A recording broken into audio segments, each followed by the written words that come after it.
Pedro. Alguém já ouviu falar sobre Pedro? Quem é Pedro? Hã? O apóstolo de Jesus, Pedro. Ele era conhecido porque ele era muito nervoso. Vocês já ouviram alguma história de Pedro? Pedro era nervoso. Era o temperamento dele, né? Cada um tem um temperamento.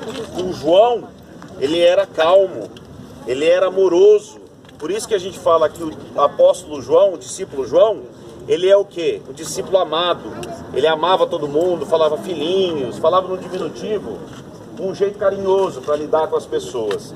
Só que Pedro, ele era bom, mas ele era nervoso, rude, ele era bravo, e às vezes ele se atrapalhava com essa situação.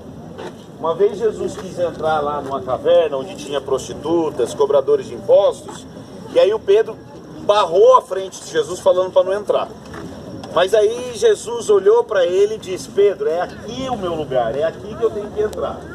Jesus deu uma grande lição em Pedro. E quando Pedro entrou lá e viu que as prostitutas estavam secando os cabelos, secando os pés de Jesus com os cabelos dela, aí Pedro ficou assim emocionado com aquela cena e ao mesmo tempo ele se compadeceu.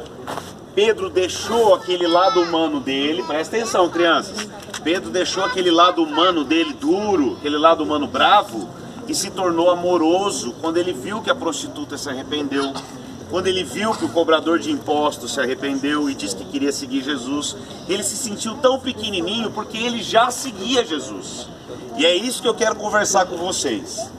Às vezes nós seguimos Jesus, mas não estamos andando atrás dele, porque nós falamos que seguimos, mas as nossas atitudes não condiz com a realidade.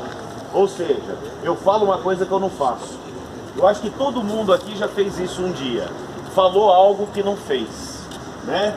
E na vista do outro ficou como se tivesse feito. E a gente tem que tomar muito cuidado com isso. Tomem cuidado com isso. Tomem cuidado, porque o que você fala, você tem que fazer. E tomem cuidado para vocês fazerem o correto. E a melhor forma de vocês saberem o que é certo a se fazer é você sozinho ou sozinha perguntar para Jesus: Jesus, o que o Senhor faria no meu lugar? Imediatamente vocês vão ter a resposta. Vocês vão saber se aquilo é certo, se aquilo é errado, se deve ou não fazer. Então fiquem atentos nisso. Bom, o que eu estou falando do Pedro? O Pedro então impediu a entrada de Jesus lá naquela caverna, onde estavam os prostitutos, os pecadores. Mas tem uma coisa interessante do Pedro. Pedro era mais apaixonado pelas redes do que pela água do rio. Olha que interessante. Ele tinha uma paixão pela rede. Ele era pescador. Só que ele estava muito nervoso, porque no tempo que ele estava pescando, não estava saindo com 33 anos de idade. A vida pública de Jesus dos 30 aos 33. Com uns 30 anos, Jesus se apresentou a Pedro. Aí Jesus falou: deixa eu subir aí na sua barca para a gente pescar. Ele falou: você está tirando uma onda com a minha cara? Ele não sabia que se tratava de Jesus. Aí todo mundo acalmando o Pedro: Pedro, calma, que isso? Você está tirando uma onda com a minha cara? Eu fiquei no rio o tempo todo, não aconteceu nada. Então sobe aqui. Meio que a forra colocou Jesus na canoa, e Jesus, sorrindo, subiu, porque Jesus já sabia o que ele ia fazer. Mas Pedro não sabia quem era Jesus. E olha que interessante, isso, se a gente for analisar, há 2000 anos atrás não tinha Bíblia. A história estava acontecendo, que depois seria transcrita na Bíblia para a gente poder entender. Então, se a gente for pensar, hoje nós sabemos quem é Jesus. Não tem desculpa. Naquele tempo, a gente até pode pensar, né? Jesus estava sobre eles, ali diante deles, mas eles não imaginavam que se tratava do Filho de Deus. Ué, há 2000 anos atrás não tinha internet, não tinha televisão, não tinha rádio, não tinha nada para falar: ó, o Filho de Deus está aqui em Jerusalém, avisa aí em Nova York. Não tinha nada disso não. Não tinha nem Nova York. Então, o que eu quero dizer para vocês? Eles não sabiam que realmente se tratava do Filho do Homem. Mas ele disse, e ele subiu na barca. Quando Pedro jogou a rede, ele jogou descrente a rede. Porque a tarde inteira, a manhã inteira, quase anoitecendo, ele jogou aquilo lá e não aparecia nada. Mas Jesus estava no barco. E aí quando voltou a rede, eles ficaram tão assustados com a quantidade de peixes que estavam dentro da rede, que quase afundou a canoa. E aquilo foi um comentário naquele vilarejo todo. E dali em diante, Jesus foi começando a fazer os seus milagres. Mas eu quero que vocês entendam o que é milagre. Porque às vezes a gente tem um conceito errado de milagre. A gente acha que milagre é quando Jesus somente levanta lá um aleijado para ele andar, um cego para enxergar, não é? Quando tem um leproso ele é curado. Mas o milagre é algo que nós devemos fazer acontecer nas nossas vidas. Nós podemos fazer acontecer o milagre nas nossas vidas. O milagre da atitude, o milagre do amor, o milagre do perdão, o milagre de ser novo para Deus e deixar o homem velho e a mulher velha para trás. Isso é um milagre.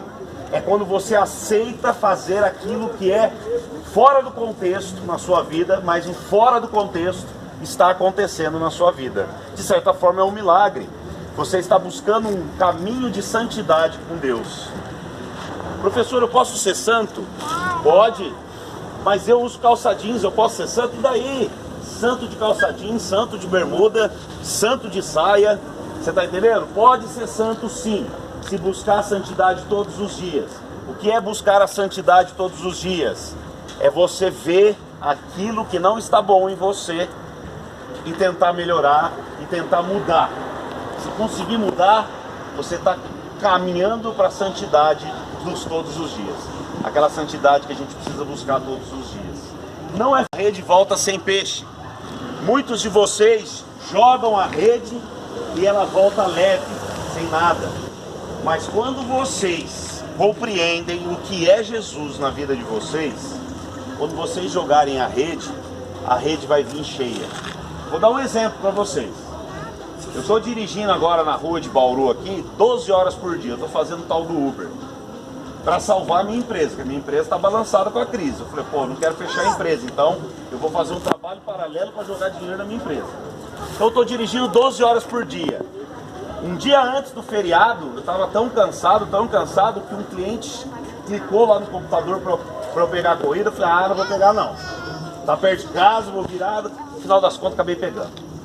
Apertei ali, parei na frente. A corrida de Bauru a Agudos foi R$26. Depois eu tinha que voltar para minha casa. Conversando com ele, falando um pouquinho de Jesus nesse caminho pequenininho entre Bauru e Agudos. Esse homem ficou assim, com o coração tomado. Ficou feliz de ter pego o motorista que falasse de Jesus para ele. E eu fiquei feliz, pai de família, que estava voltando de longe para encontrar com seu filho e com a sua esposa. E eu vi esse encontro, porque o portão abriu, a criança veio correndo abraçar o pai. Quando eu estou voltando para minha casa, o engenheiro fala, vem cá, e me dá uma nota de R$50. Naquele dia, eu joguei a rede e não vinha peixe, porque eu não estava com muitas corridas. Mas aí no final eu pensei, Deus, eu não vou ter o dinheiro para o meu combustível de amanhã, mas eu estou feliz, porque eu estou trabalhando e o dinheiro que eu estou ganhando, que eu estou fazendo agora, vai ganhar lá na frente, não entra na hora, mas Deus está me honrando. E aí o engenheiro me deu R$50, sem que eu pedisse nada para ele, porque ele já tinha pago os 26 pelo cartão. Quando ele me deu os R$50, eu entendi que naquele momento Jesus me fez Pedro, me fez jogar a rede para eu pegar o peixe. Você está entendendo? É isso que eu quero que vocês entendam. Jesus nos ensina a trabalhar com a rede. Você pega a sua rede, minha irmã, e joga, que uma hora você vai conseguir os peixes. É que vocês talvez estejam um pouco confusas ou confusos com o que eu estou tentando dizer, porque eu estou imitando Jesus na questão da parábola. Mas o que eu quero dizer para vocês é o seguinte: não percam a sua fé. Não percam. Sabe por quê? Porque Jesus faz da sua vida de Pedro. E se ele precisar, faz da sua vida de João. E se ele precisar, ele faz da sua vida de Tiago. E se ele precisar, ele cura você de qualquer doença. Ele cura você de qualquer mal. E ele salva você. No último instante, Jesus salva você. Por que, gente? Mas quando nós não deixamos Deus de lado, Ele se torna presente na nossa vida. Ele se transforma num templo, numa igreja que não é de concreto. É uma igreja linda que habita dentro de vocês. O Espírito Santo habita dentro de vocês. A primeira igreja que você deve visitar é o seu interior, porque é lá que habita o Espírito Santo. Eu sei que muitos estão olhando para mim aqui, eu estou vendo algumas caras aqui de cansado. E Jesus pediu para eu falar para vocês o quê? Não tenham medo, porque eu estarei com vocês por todos os dias da sua vida, da vida de vocês. E bem-aventurado aqueles que estão cansados e fatigados, porque deles será feito o reino do céu. Não desistam de jogar a rede nesse rio que é chamado mundo. Professor, eu só vou falar uma palavra. Pois não. A verdadeira igreja, só aqui agora as palavras. Amém. Glória a Deus. Glória a Deus. Essa é a igreja antigamente Eu quero- era assim. Amém. Não é construir um prédio para fazer uma igreja. A igreja que o senhor está fazendo, essa daqui. Amém. Amém. E eu acredito, eu fico emocionado de ouvir isso, eu acredito que vocês são muito mais discípulos de Deus do que eu. Porque eu venho trazer para vocês somente as boas novas. Eu venho trazer para vocês as palavras carinhosas de Jesus. Mas vocês são os principais dessa história toda, porque vocês recebem para entregar. Aí vocês falam para mim, eu não tenho dinheiro. Vocês têm que orar e pedir a Deus, Senhor, deixa eu ser um pescador também de pessoas, pescador de almas, pescador de coisas boas, de bons corações. Senhor, o Senhor anda comigo, coloca também pessoas boas para ficarem perto de mim, não pessoas ruins. Se alguma pessoa ruim, que você sente mal de estar perto dela, você ore por ela, mas não precisa ficar do lado, se ela te faz mal. Mas você ora por ela, porque é bonito e humilde quando nós oramos para aquele que nos incomoda. Mais do que aquele que nos é amigo, que amigo nos incomoda. Aquele que a gente ora que é amigo, pai, amigo e tal, esse aí tudo bem, mas se você orar para aquele que te incomoda, você está dando uma prova de amor a Jesus sobre tudo isso.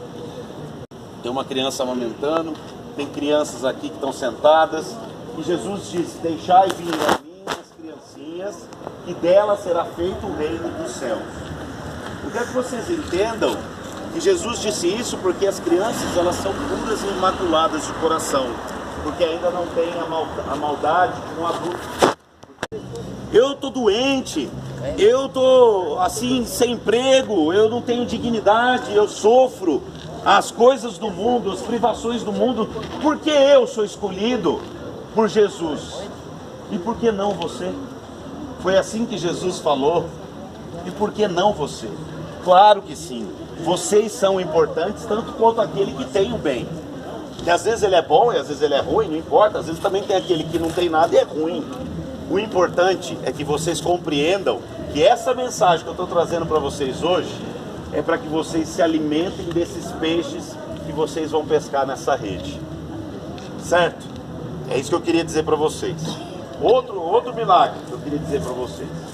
Um amigo meu estava passando por uma dificuldade financeira. Uma dificuldade grande. E ele ganhou naquele Baurucap lá. Aquele Saúde Cap, sei lá o que é. E ele sabe que ele não ganhou pela sorte. E ele sabe que o jogo não é uma coisa de Deus. Ele sabe. Mas ele é um homem bom. E ele comprou um papel. Com a venda daquele papel ajuda um hospital do câncer. Ele não comprou qualquer papelzinho não. Ele comprou um título que ajuda o hospital do câncer. E por ajudar o hospital do câncer ele concorre a alguns prêmios. E Deus contemplou ele. Por que Deus contemplou ele? Porque ele é melhor do que vocês? Não, para que haja uma resposta do coração dele. Sabe o que ele fez? A resposta veio de imediato. Ele foi lá na minha casa e perguntou o que precisa para fazer a feijoada lá na semana que vem. A gente quer fazer uma feijoada para vocês semana que vem. Aí ele levou a parte dele lá, levou feijão preto, levou a calabresa, levou algumas coisas lá. Então Deus está trabalhando o coração dessas pessoas para que elas compreendam que nada é delas, tudo é emprestado. Nada é meu. Esse carro que vocês estão vendo ali, ó. Nossa, professor, carro bonito é seu? É nosso, né? Porque se você entrar no meu carro, eu vou te levar do mesmo jeito que eu levo meu pai e minha mãe. Então, aquele carro é nosso. levando em consideração o reino de Deus, nada é nosso. O carro da minha amiga aqui, da Aline, não é dela, é nosso. Tudo que está aqui é nosso. Nós dividimos entre nós. Se eu não tiver esse pensamento, quando eu morrer eu vou achar que vou levar comigo e não vou levar nada. Então eu quero que vocês compreendam isso. Quando uma sorte, uma qualidade. A gente é assim. A natureza humana é assim, infelizmente. Mas Jesus, quando olha para ele, olha o coração dele. Entendeu? Assim como olhou o coração de Pedro. Que ninguém, por exemplo, conhecendo Pedro, ia querer que Pedro ficasse perto. Que era um cara nervoso, um cara que criava confusão com todo mundo, mas ele era um coração boníssimo. Tanto que Pedro negou Jesus 3 vezes. Eu estou finalizando agora. Ele negou Jesus 3 vezes. Jesus falou: ó, você vai me negar 3 vezes. Antes do galo cantar lá, você vai me negar 3 vezes. Você sabe como que o galo canta? Sabe ou não? Não sabe? É assim, ó. Tá vendo? Meia boca, né? Um galinho com bronquite, mas eu canto, faz o galo também. Aí cantou 3 vezes lá, sabe o que aconteceu? Pedro negou, ficou desorientado. Aí depois Jesus foi crucificado, foi aquela coisa, os discípulos foram perseguidos. E eu lembro que num momento Jesus encontrou com Pedro, porque precisava fazer isso com Pedro, porque Pedro já estava quase infartando de tristeza. E aí Jesus perguntou o que para Pedro? Alguém sabe o que Jesus perguntou para Pedro? Quem que sabe? Hã? Pedro, tu me amas? Aí o Pedro ficou desesperado. Claro! Pedro, tu me amas? Aí Pedro respondeu de novo. Claro! Desesperado. Não faça essa pergunta, pelo amor de Deus. A 3ª vez. Pedro, tu me amas? Aí Pedro respondeu para Jesus, chorando, de todo o meu coração. Por que ele perguntou 3 vezes se Pedro ama ele? Porque Pedro tinha feito o que antes 3 vezes? Negado Jesus, isolou isso daí, acabou. Sabe por quê? Porque Jesus sabia que aquilo era fraqueza humana, era o medo. Nós temos medo e às vezes nós nos entregamos quem a gente ama. A gente faz coisas, loucuras que a gente não percebe. Que Lázaro estava mal e faleceu, o corpo já está apodrecendo dentro da caverna lá. E aí Jesus, vendo as irmãs chorando e sabendo que o seu amigo querido tinha falecido, Jesus chora. Vocês acham que Jesus não chorava por amor? Chorava também, não era só de dor na cruz não.